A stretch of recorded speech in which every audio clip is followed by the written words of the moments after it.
নবীজি বলে গিয়েছিলেন শেষ জামানায় এর রক্তপাতটা প্রচুর বাড়বে, এত বাড়বে যে হত্যাকারী জানবে না কেন তাকে মারলাম, আর নিহত ব্যক্তিও বুঝবে না কেন আমি মরলাম।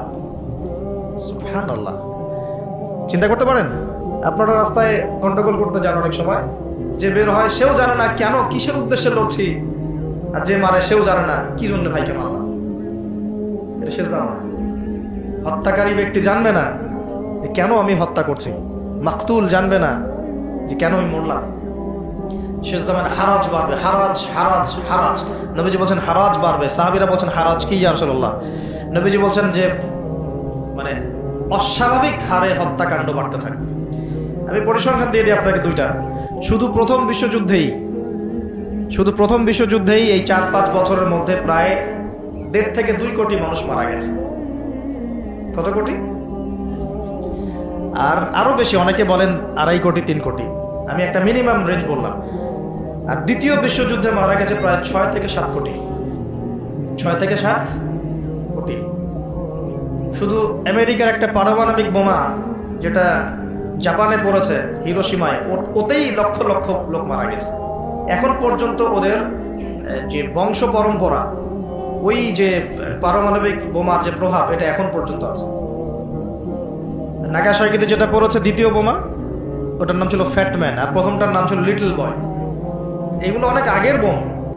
আর এখনকার পারমাণবিক বোমগুলো কত শক্তিশালী এটা বলার অপেক্ষা রাখে না। একটা পুরো দেশকে এক মুহূর্তে উড়াই দিতে পারে। বাংলাদেশের মতো একটা ছোট্ট দেশ, এরকম ছোট্ট একটা দেশকে একটা বোমা দিয়ে উড়িয়ে দেওয়া সম্ভব। ইংল্যান্ডের মতো একটা দেশকে একটা রাশিয়ান হাইপারসনিক ক্ষেপণাস্ত্র দিয়ে উড়িয়ে দেওয়া সম্ভব। আর এখনকার সমরবিদ্যা নিয়ে যারা ঘাটাঘাটি করেন, তারা এটা আশঙ্কা করছেন যে প্রথম বিশ্বযুদ্ধের মতো, দ্বিতীয় বিশ্বযুদ্ধের মতো আরো একটা তৃতীয় বিশ্বযুদ্ধ হয়তোবা বিশ্ববাসী দেখতে যাচ্ছে। হয়তোবা, আল্লাহ ভালো জানেন, আমরা তো গ্যারান্টি দিয়ে বলতে পারবো না, কিন্তু পরিস্থিতি ওইরকমই মনে হচ্ছে। তবে এতটুকু জেনে রাখেন, হাদিসের মধ্যে মালহামা নামে একটা শব্দ আছে। কি শব্দ? নবীজি বলেছেন ইউফ্রেটিস নদী, মানে ফোরাত নদী। ইউফ্রেটিস কোন নদী? এই ফোরাত নদী অচিরেই তার ভূগর্ভস্থ সোনার পাহাড় বের করে দিবে। ফোরাত নদী অচিরেই তার সোনার পাহাড় বের করে দিবে, এবং ওই সোনাকে নিয়ে মারামারি করতে আসবে যে মানুষগুলো, তাদের মধ্যে প্রত্যেক 100 জনের মধ্যে 99 জন মানুষ মারা যাবে। আর একজন ব্যক্তি যে বেঁচে থাকবে, সে ধারণা করবে আমি সেই ব্যক্তি যে সোনাটা পাবো।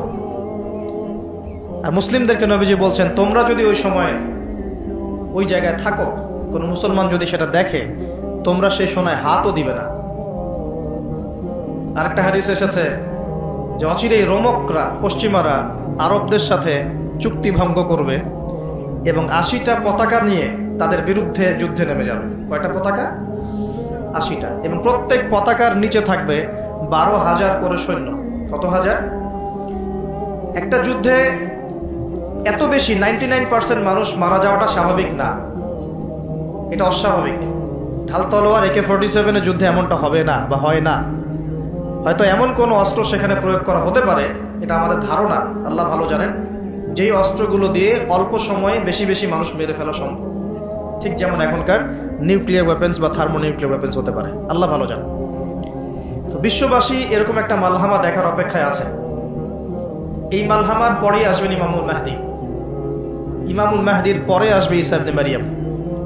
ঈসা ইবনে মারিয়ামের পরে আসছে ইসলামিক খেলাফত।